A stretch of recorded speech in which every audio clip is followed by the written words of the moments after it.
नमस्कार दोस्तों, आप सभी के लिए ये वीडियो महत्वपूर्ण है। आरआरबी ग्रुप डी के लिए जो भी छात्र छात्राएं रेलवे ग्रुप डी की तैयारी करते हैं उसके लिए आपका ये वीडियो बहुत महत्वपूर्ण है। ये वीडियो आपका मॉडल सेट 1 से लिया गया, जो 2018, 16, 14 में पूछा गया प्रश्न को लिया गया है। तो आप इस वीडियो को देख लेंगे तो आपका ग्रुप डी में प्रश्न जो पूछे जाएंगे वो यहीं से प्रश्न पूछे जाएंगे। तो आप सभी इस वीडियो को ज़रूर देखेंगे आरआरबी ग्रुप डी के लिए। तो चलिए वीडियो को शुरू करने से पहले, अगर अभी तक तो चलिए हम लोग वीडियो को शुरू करते हैं। मॉडल सेट 1 से हम लोग शुरू करते हैं, फिर हम लोग आगे धीरे धीरे मॉडल सेट 2, 3 करते जाएंगे। तो इसी मॉडल सेट 1 पढ़ेंगे, फिर 2, 3 करते जाएंगे। तो पूरे मॉडल सेट देखने के लिए, लगभग 50 मॉडल सेट को देखने के लिए आप सभी चैनल को सब्सक्राइब कर सकते हैं। तो चलिए वीडियो को हम लोग कंटिन्यू करते हैं। चलिए पहला प्रश्न आपका है, स्वामी दयानंद सरस्वती का मूल नाम क्या था? तो अभिशंकर, गौरीशंकर, दयाशंकर या मूल शंकर? तो चलिए आप इस प्रश्न का आप कमेंट बॉक्स में कमेंट कर सकते हैं। तो बताइए क्या नाम था? तो इसका नाम था मूल शंकर, यानी ऑप्शन 4 सही है। स्वामी दयानंद सरस्वती का मूल नाम क्या था? मूल शंकर। चलिए अगला प्रश्न देखते हैं बच्चों। अगला प्रश्न है हमारे प्यारे बच्चे कि पिछड़े वर्गों का उत्थान किसका मुख्य कार्यक्रम था? पिछड़े वर्गों का उत्थान किसका कार्यक्रम था? मुख्य कार्यक्रम किसका था? तो प्रार्थना समाज का, सत्य शोधक समाज का, आर्य समाज का या रामकृष्ण मिशन का? तो इसका सही आंसर क्या होगा? आप कमेंट बॉक्स में जवाब दे सकते हैं। तो इसका सही आंसर 2 नंबर का सही आंसर हो जाएगा सत्य शोधक समाज, यानी ऑप्शन 2 सही है।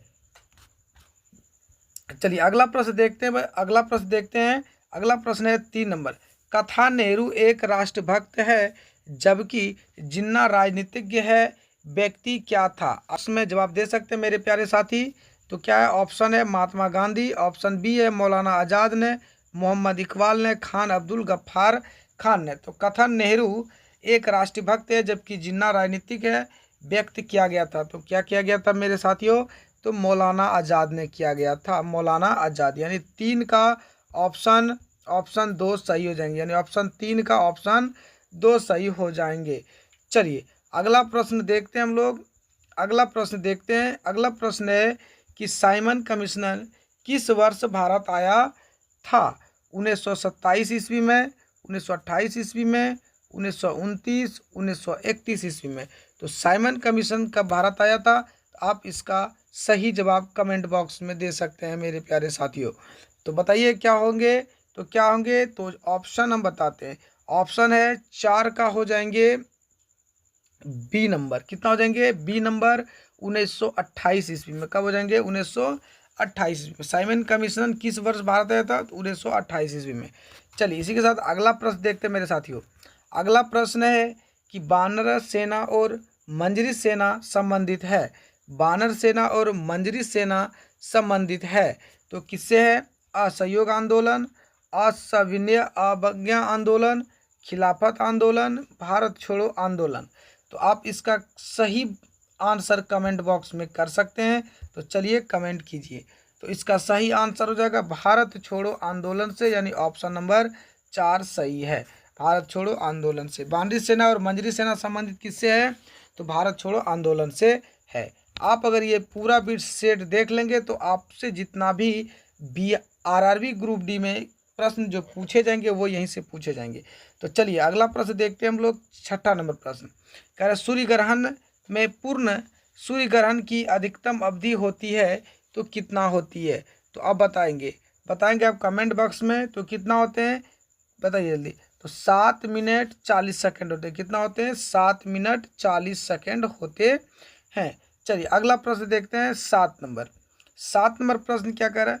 सूर्य दक्षिणी गोलार्ध से उत्तरी गोलार्ध की ओर कब आता दिखाई पड़ता है? सूर्य जो है दक्षिणी गोलार्ध से उत्तरी गोलार्ध कब आता दिखाई पड़ता है? तो कब दिखाई पड़ता है? 23 सितंबर, 21 मार्च, 21 जून, 22 दिसंबर। तो आप इसका जवाब कमेंट बॉक्स में दे सकते हैं। तो इसका कमेंट बॉक्स में जवाब आया है 21 मार्च। 21 मार्च यानी ऑप्शन 2 सही है। चलिए अगला प्रश्न देखते हैं। अगला प्रश्न है 8 नंबर प्रश्न कह रहा है कि सबसे बड़ा गन्ना उत्पादक देश कौन सा है। तो सबसे बड़ा गन्ना उत्पादक देश कौन सा है, तो आप बताएंगे 8 का। तो बताइए सबसे बड़ा गन्ना उत्पादक देश कौन है। भारत, ब्राज़ील, चीन, इंडोनेशिया। तो बताइए सबसे बड़ा गन्ना उत्पादक देश कौन सा है। आप भारतीय हैं तो आप कमेंट बॉक्स में जवाब दे सकते हैं भारतीय, यानी भारत है। क्या है, भारत है। चलिए अगला प्रश्न देखते हैं हम लोग। 9 नंबर है। 9 नंबर प्रश्न है कि विश्व में सेब का सबसे बड़ा उत्पादक देश है। तो बताइए सेब में सबसे बड़ा उत्पादक देश है, विश्व में सेब का सबसे बड़ा उत्पादक देश है तो कौन सा। USA, Japan, France, Italy. तो बताइए विश्व में सेब का सबसे बड़ा उत्पादक देश कौन है। तो आप इसका कमेंट बॉक्स में जवाब देंगे, तो कमेंट बॉक्स में जवाब देंगे। तो बताइए विश्व में सेब का सबसे बड़ा उत्पादक देश कौन सा है, तो आप कमेंट बॉक्स में जवाब देंगे। तो बताइए सबसे यानी इटली। क्या है, इटली, यानी ऑप्शन नंबर 4 सही जवाब हो जाएगा। और अब आपसे पूछते हैं कि सेब एक दिन में कितना लीटर पानी को उत्सर्जित करता है। तो आप इसका सही जवाब कमेंट बॉक्स में देंगे। इसका सही जवाब जो कमेंट बॉक्स में देंगे उसका अगले वीडियो में नाम लिया जाएगा। तो चलिए आप लोग कमेंट बॉक्स में देखते हैं कि कौन कौन सही जवाब देते हैं। चलिए अगला प्रश्न देखते हैं। 10 नंबर प्रश्न। 10 नंबर प्रश्न कह रहा है कि पर्ल हार्बर किस देश का नौसैनिक अड्डा है। पर्ल हार्बर किस देश का नौसैनिक अड्डा है, तो किस देश का है। तो आप कमेंट बॉक्स में इसका जवाब देंगे।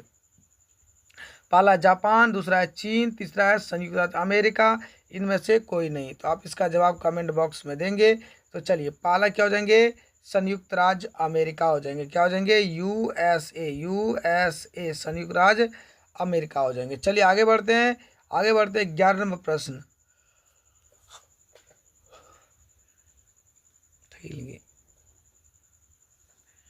11वां प्रश्न कह रहा है, 11वां प्रश्न कह रहा है कि कौन सी नदी भ्रंश घाटी से बहती है। ये प्रश्न 2018 में प्रश्न पूछा गया था। कौन सी नदी भ्रंश घाटी से बहती है मेरे प्यारे साथियों। तो इसका आप कमेंट बॉक्स में जवाब देंगे। अमेजन, सिंधु, राइन, बेलगा। तो आप बताएंगे 11 का, आप बताएंगे तो कौन सी नदी भ्रंश घाटी से बहती है। अब इसका जवाब सही जवाब आप कमेंट बॉक्स में देंगे। तो कौन सी बहती है, राइन नदी बहती है। कौन सी, राइन नदी बहती है, भ्रंश घाटी से बहती है। चलिए अगला प्रश्न देखते हैं। 12 नंबर प्रश्न। 12 नंबर प्रश्न क्या कह रहा है कि मन्नार की खाड़ी भारत को किससे अलग करती है। पाकिस्तान, लक्षद्वीप, श्रीलंका, बांग्लादेश। आप इसका सही जवाब कमेंट बॉक्स में आप करेंगे। चलिए फटाफट आप सही जवाब कमेंट में कीजिए।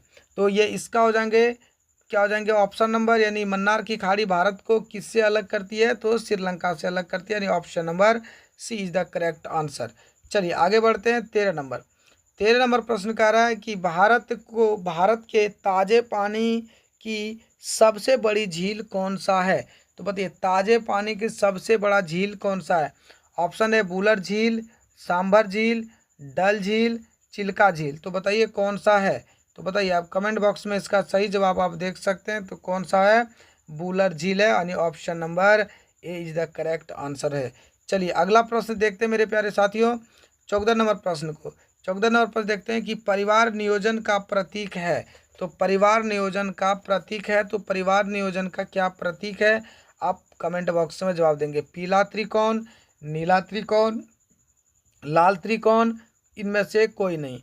तो इसका आप कमेंट बॉक्स में जवाब देंगे। तो फटाफट आप कमेंट बॉक्स में जवाब दीजिए, फटाफट दीजिए।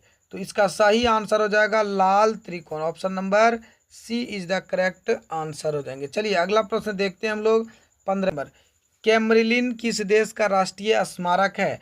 ऑप्शन ए है ईरान, ऑप्शन बी है ब्रिटेन, ऑप्शन सी है रूस, ऑप्शन डी है अमेरिका। तो कैमरिलिन किस देश का राष्ट्रीय स्मारक है, तो किस देश का राष्ट्रीय स्मारक है, तो आप बताइए।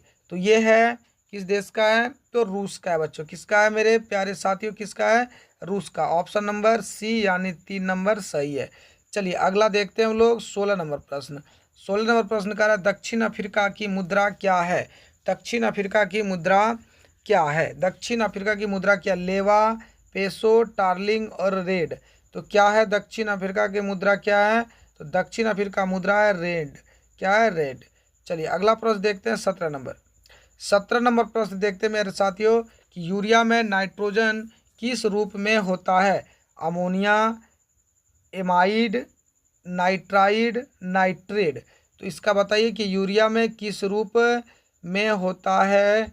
यूरिया में नाइट्रोजन किस रूप में होता है? तो अब बताएंगे तो ये किसका होता है? एमाइड के रूप में होता है। कैसा होता है? एमाइड के रूप में होता है मेरे साथियों, यानी कि 2 नंबर सही है। चलिए आगे बढ़ते हैं, आगे बढ़ते हैं। आगे प्रश्न कह रहा है कि कौन सा असत्य फल है? काजू, सेब, नाशपाती, सभी। तो बताएंगे कौन सा है? इसका बिल्कुल कमेंट बॉक्स में जवाब देंगे। तो कौन सा असत्य फल है? तो काजू भी असत्य फल है, सेब भी है, नाशपाती भी और सभी, यानी ऑप्शन नंबर डी हो जाएंगे इज द करेक्ट आंसर। चलिए अगला प्रश्न देखते हैं 19 नंबर। अगला प्रश्न 19 नंबर कह रहा है कि धान के प्रसिद्ध खैरा रोग का कारण क्या है? धान के प्रसिद्ध खैरा रोग के कारण क्या है? जीवाणु, फफूंदी, जस्ता की कमी और विषाणु। तो बताइए जल्दी फटाक से बताइए। तो बताइए तो क्या हो जाएंगे? जस्ता की कमी। आज का अंतिम प्रश्न 20 नंबर कि अर्धसूत्री विभाजन पाया जाता है। अर्धसूत्री विभाजन पाया जाता है पत्तियों में, तना में, मूलग्राम में, तनुरूप पुष्पकलिका में पाया जाता है। आप इसका कमेंट बॉक्स में जवाब देंगे कि कौन सा कमेंट बॉक्स में सही जवाब होगा। यहीं से हम लोग फिर आगे अगला सेट नंबर 2 को स्टार्ट करेंगे। ये 20 प्रश्न आपके लिए बहुत इंपॉर्टेंट है आरआरबी ग्रुप डी के लिए। तो आप सभी आरआरबी ग्रुप डी का तैयारी करते हैं वैसे छात्र, तो इस वीडियो को ज़्यादा से ज़्यादा शेयर करेंगे और लाइक कर देंगे। चलिए मिलते हैं हम लोग वापस से एक नए वीडियो में।